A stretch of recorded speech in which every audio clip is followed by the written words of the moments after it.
ครูออนี่รถ2 คันก็บ่ได้คืนจนฮอดมื้อนี้เป็น3 คันทั้งของน้องชายโอ้ถ้าว่าไล่ของล้านหรือว่าของญาติพี่น้องไล่บ่ได้คืนเลยสบายดีมาพบพอกับครูออระดาเส้นเก่าเส้นเคยเนาะทุกคนทริปนี้ครูออจะพาทุกคนมาฟังข้าวตัวนี้เนาะทุกคนนี่เป็นข้าวแก้วไปถามเพื่อนน้องน้ำผาเป็นข้าวของแข้งบอกแก้วของพวกเราเนาะ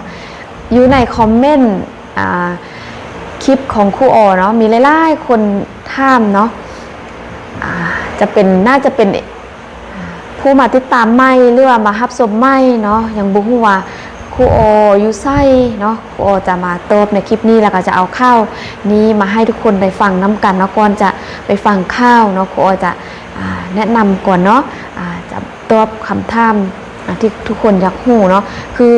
ครูออยู่แขวงบ่อแก้วเนาะอยู่เมืองห้วยทรายแขวงบ่อแก้วเนาะทุกคนถ้าว่าได้ไกลไปไกลมาก็อย่าลืมมาเวใดเนาะแขวงบ่อแก้วแขวงบ่อแก้วมี5เมืองทุกคนเนาะคือเมืองห้วยทรายจะเป็นเมืองเอกคือเมืองที่ครูออยู่เนาะแล้วก็เมืองตุนเพิ่งเมืองพระอุดมเมืองปักทาเนาะแล้วโรงเรียนที่ครูออยู่นี้เป็นโรงเรียนหมอซ้อชนเผ่าซึ่งแขวงหนึ่งจะมี1โรงเรียนนะทุกคนเนาะซึ่งแขวงของแขวงที่ครูออยู่นี่ก็มี1โรงเรียนเนาะเดี๋ยวครูอจะให้ทุกคนมารับฟังข้าวนี้น้ำกันคือเป็นข้าวเรืองยาเนาะเดี๋ยวจะให้ทุกคนได้รับฟังน้ำกันเนาะทุกคนก่อนที่จะไปรับฟังรับชมคลิปนี้เนาะขออนุญาตเนาะเพจข่าวปกสแขวงบ่อแก้วเนาะมื้อนี้ครูอมาฟังข้าวนี้เลยแบบฮู้ใจทุกคนไปฟังน้ำกันเลยนะทุกคน2025นี้แผนกสกัดกั้นและต้านยาเสพติดของตำรวจปกสแขวงบ่อแก้วได้รับแจ้งข่าวจากพลเมืองดีว่าจะมีการขนส่งยาเสพติดจากแขวงบ่อแก้วไปทางแขวงหลวงน้ำผาโดยได้นำไซรถบรรทุกหัวลากบก07รถบรรทุกจากแขวงบ่อแก้วมุ่งหน้าไปแขวงหลวงน้ำผาทุกคน45อุดมไซจากนั้นทางของตำรวจจึงได้รายงานคันเทิงแต่ว่าเป็นป้ายอยู่แขวงอุดมไซป้าบรรทุกผ่านมาได้เท่าไรจากแขวงอุดมไซแล้วมาบ่อแก้วแล้วจะไปต่อล่วงแขวงล่วงน้ำทาถือว่าตำรวจแขวงบ่อแก้วกับสุดยอดเนาะที่ว่าจับตัวได้ทางมอบให้พนักงานวิสาเฉพาะลงติดตามจนฮอดเวลา 11 โมงจึงได้พบเห็นรถเป้าหมายแล่นมาแต่ทางบ้านป้าเฮาไตผ่านไฟแดงฮอดหลักเมืองบ้านปักเฮาไตทุกคนบ้านปักเฮาไตนี่ก็จะเป็นทางไปขั้วมิตรภาพลาวไทยแหล่งที่ซ่องบ่แม่นแหล่งที่4ทุกคนขออภัยนำเนาะแหล่งที่4คืออยู่เมืองห้วยทรายระหว่างห้วยทรายเสียงคองเนาะขั้วมิตรภาพลาวไทยแหล่งที่4ห้วยทรายเสียงคองห้วยทรายบ่อแก้วเชียงคองเชียงรายเนาะแล้วรถคันนี้มาจากอุดมไซแล้วน่าจะมาจากเมืองผ้าเนาะถ้าว่ามาจากอุดมไซก็น่าจะไปมาทางลัดทางนั้นแล้วขึ้นมาบ้านปักเฮาใต้แล้วมุ่งหน้าจะไปถ้าฟังมุ่งหน้าไปทางบ้านปุงจึงได้ติดตั้งมุ่งหน้าไปทางบ้านปุ้งก็คือเส้นทางที่ไปแขวงล่วงน้ำทาแต่ถ้าว่าไปฮอดแยกที่เข้าบ้านปุ้งจะเป็นเส้นทางที่ไปเมืองมึงแล้วจะเป็นทางลัดที่ว่าไปเมืองมึงเลยซอดเข้าไปเมืองรองเนาะเมืองรองและเมืองซิ่งแต่ถ้ากลับมาทางนี้ก็จะเป็นเมืองล่วงน้ำทาเนาะแล้วถ้าว่าออกจากเมืองซิ่งแล้วก็ไปต่อจะไปทางจีนแล้วก็ถ้ามาทางเมืองล่วงน้ำทากับไปจีนคือกันเนาะเพราะว่าแขวงล่วงน้ำทาเป็นแขวงที่ติดกับประเทศจีนเนาะทุกคนแขวงบ่อแก้วเฮานี้ติดกับประเทศไทยกับประเทศเมียนมาเนาะซึ่งน่าเป็นห่วงทุกคนเบิ่งแต่ รถบรรทุกนี่ป๊าดพุทโธธัมโมสังโฆทุกคนโอ้ยเนาะ5กระจุดทิ่มแล้วนี่มาไม่วันที่20นี้ทุกคนมื้อนี้ครูออัดคลิปนี้วันที่22เนาะ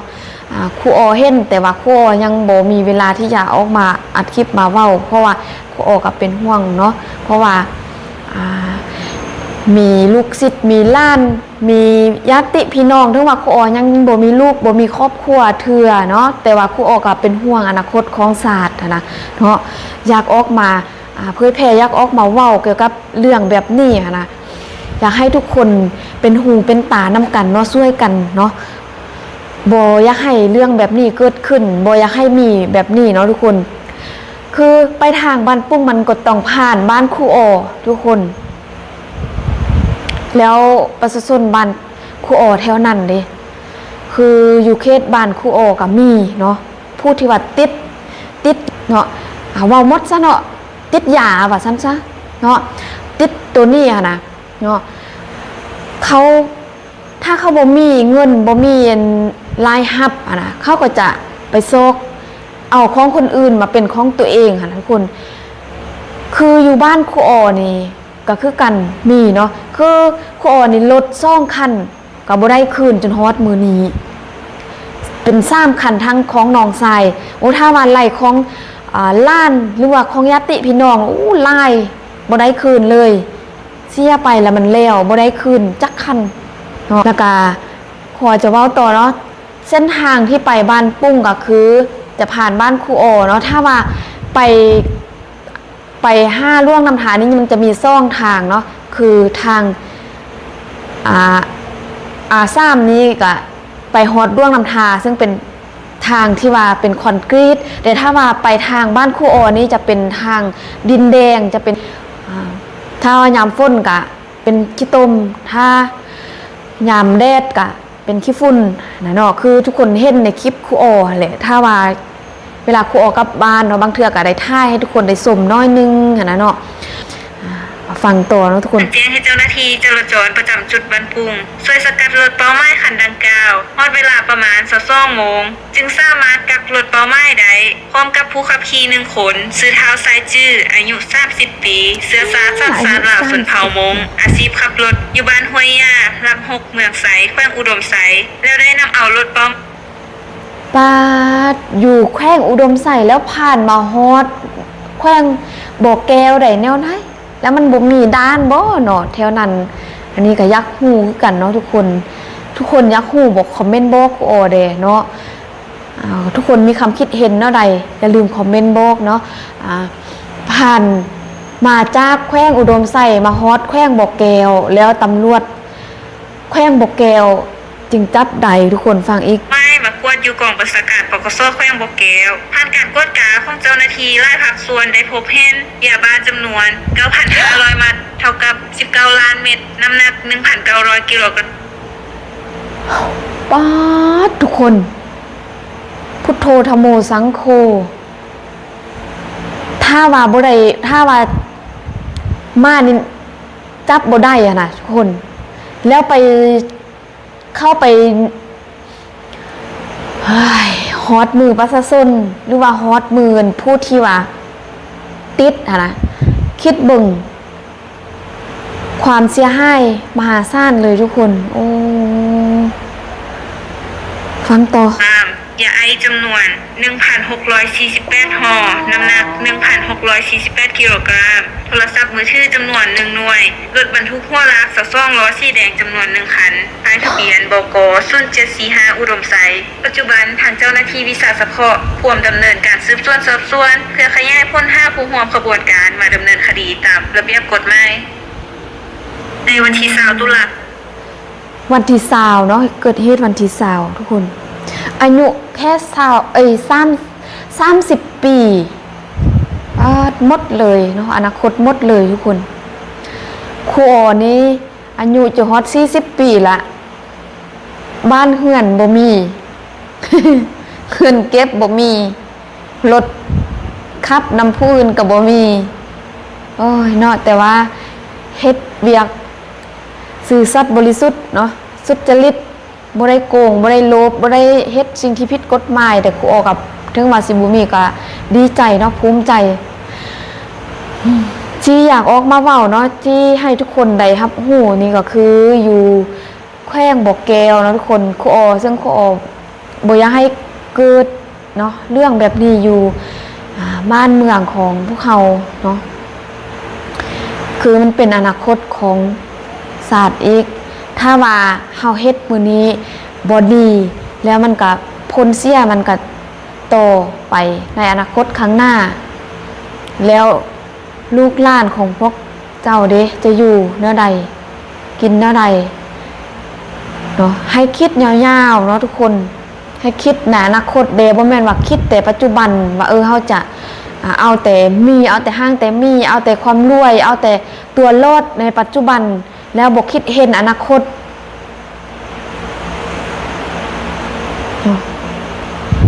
แล้วบ้านเมืองสิเป็นแนวใดในอนาคตดีบ่ดีเฮายังบ่ทันเท่าซ้ำนี่คือเดี๋ยวนี้จุดจบมันเป็นแนวใดเนาะเฮ็ดอันนี้มันวันที่วันที่20ตุลา2025นี้แล้ววันที่14ตุลาเขาหาก็จูดไปเนาะนี่ทุกคนเนื่องในโอกาสวันแห่งสาตานยาเสพติดวันที่12ตุลา2015 12ตุลา2025ครบรอบ24ปีในวันที่10ตุลา2025นี้กองบัญชาการปกสแขวงบ่อแก้วได้มีพิธีจุดทำลายยาเสพติดที่เจ้าหน้าที่ยึดมาได้และผ่านการตัดสินของศาลประชาชนอย่างเด็ดขาดโดยการเป็นประธานของท่านผลจัตวาแปลนคำบุตรจันแพงเลขาบริหารงานพรรคแขวงเจ้าแขวงบ่อแก้วมีบรรดาคณะพรรคแขวงกรรมการพรรคแขวงหัวหน้ากองบัญชาการตำรวจทหารแผนกการออมค้างพนักงานนักธุรกิจพ่อค้าสาวขายนักเรียนและนักศึกษาเข้าร่วมท่านพันเอกปัญญาแสงวิจิตรของหัวหน้ากองบัญชาเนาะทุกคนอันนี้โพสต์นี้วันที่14แต่ว่าเขาจุดก่อนเนาะนี่ฮะก็จุดในเดือนนี้แล้วยังมีมาอีกเนาะวันที่20นี่โอ้โหสุดยอดเลยทุกคนรถเต็มนี่พุ่นสุดยอดเนาะทุกคนคิดเห็นแนวใดก็อย่าลืมคอมเมนต์บอกเนาะสำหรับคลิปนี้ครูออกอาจจะต้องลาจบคลิปไว้สำนีก่อนเนาะว่าต้องกลับคำว่าสบายดีพบกันคลิปหน้า